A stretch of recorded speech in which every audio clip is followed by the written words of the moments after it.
This video is brought to you by Nebula. Last week, former President Donald Trump claimed that, during his presidency, he told a European leader of a NATO member state that he would encourage Putin to invade delinquent NATO members that don't pay their bills. They asked me that question. One of the presidents of a big country stood up and said, well, sir, if we don't pay and we're attacked by Russia, will you protect us? I said, you didn't pay? You're delinquent? He said, yes, let's say that happened. No, I would not protect you. In fact, I would encourage them to do whatever the hell they want. You got to pay. You got to pay your bills. As you'd expect, these comments sparked a furious reaction from other NATO members and restarted a conversation within Europe about the extent to which the EU should be relying on America, with the EU's internal market commissioner telling the media, we cannot gamble our security every 4 years.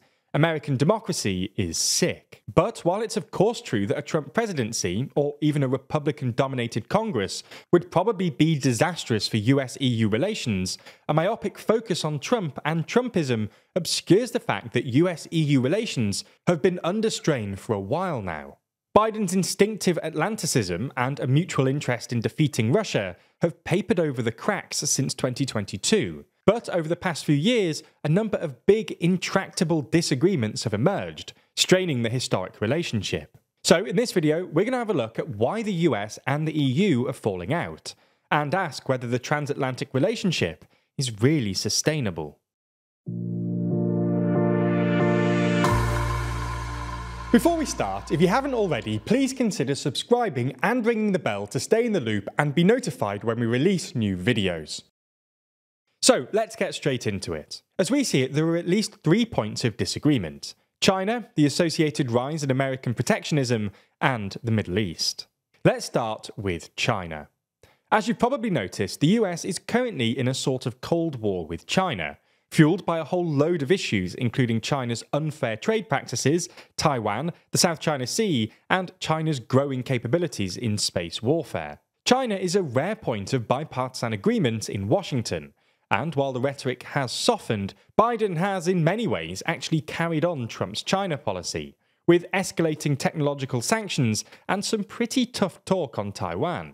If anything, Biden's stated Taiwan policy has been more forward-leaning than Trump's, with Biden saying on multiple occasions that the US would intervene to protect Taiwan, which would mark a significant departure from America's long-standing policy of strategic ambiguity.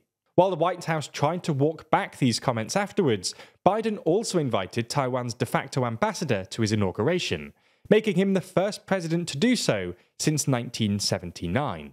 Biden has also accelerated America's economic decoupling by introducing more sanctions on China and more subsidies for America and its allies, most notably via the Inflation Reduction Act. But Europe and America just aren't on the same page when it comes to China.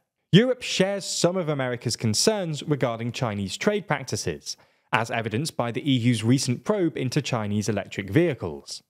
But while most European countries have relatively benign relations with Taiwan, in general, Europe is neither as invested nor as forward-leaning on the Taiwan question as the US.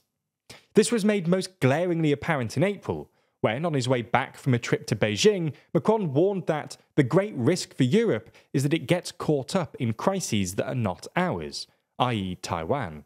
This caused quite a kerfuffle in Washington when it happened, with Trump accusing Macron of kissing Xi's ass. So you have a problem. You got this crazy world is blowing up and the United States has absolutely no say, and Macron, who's a friend of mine, is over with China, kissing his ass, in China. But what was actually most notable about this episode was how few European politicians explicitly disagreed with Macron. The only notable figure was Polish Prime Minister Mateusz Morawiecki, who's since been replaced by Macron's best mate Donald Tusk. And the muted reaction from the rest of the EU suggests that, while Europe of course cares about Taiwan, Europe's priority is de-escalation.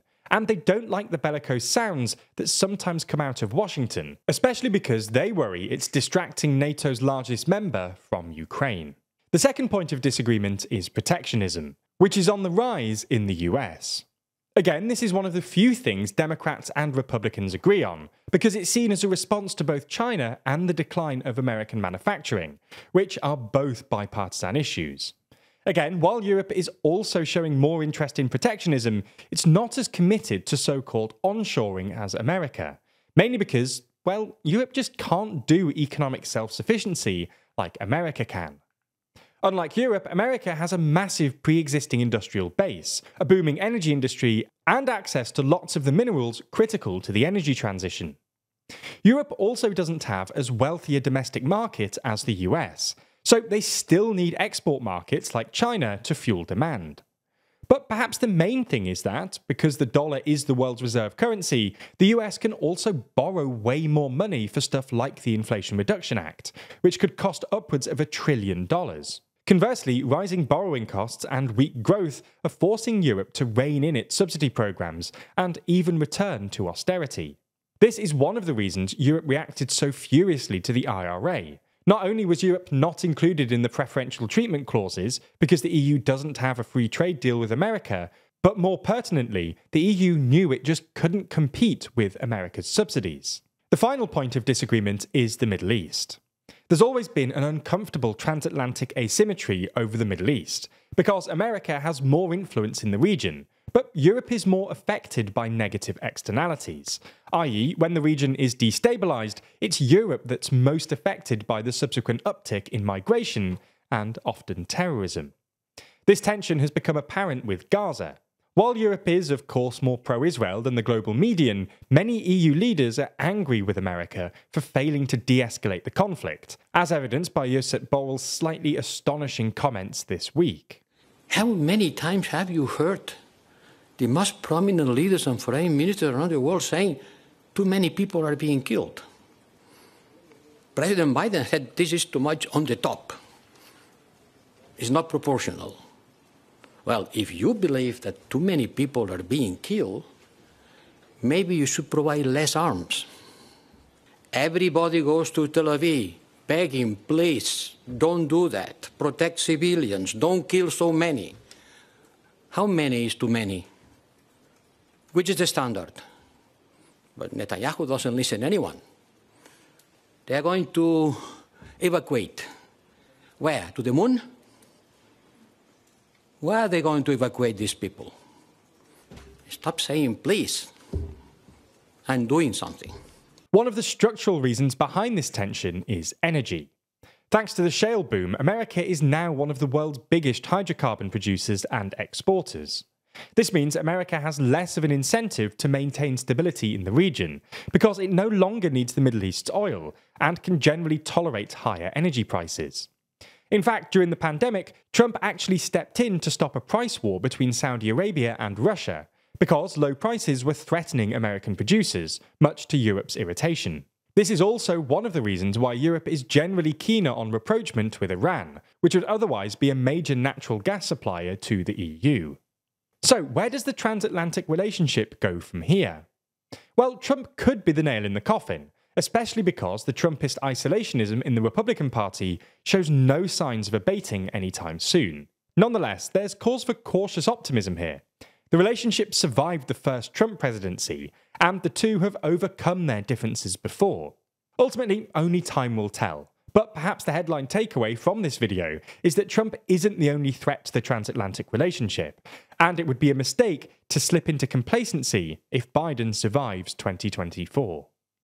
As a TLDR viewer, I can pretty confidently say that you're curious about the world around you, keen to know what's really going on rather than just the general media narrative. And one country where this is particularly interesting is China, where a lot of media coverage can be muddled or misleading. If you want to dive deeper though, I'd recommend Polymatter's incredible series, China Actually, which explores the truth behind the Chinese news, examining the truth about China's one-child policy, why China has no allies, how Chinese censorship really works, and what exactly China's nuclear policy looks like. All in all, it's a brilliantly researched and thoughtful series, and it's exclusively available on our streaming service, Nebula. As you know, Nebula is the service that we built with a whole bunch of our creator friends, and is home to tons of smart, educational content from all of your favorite creators.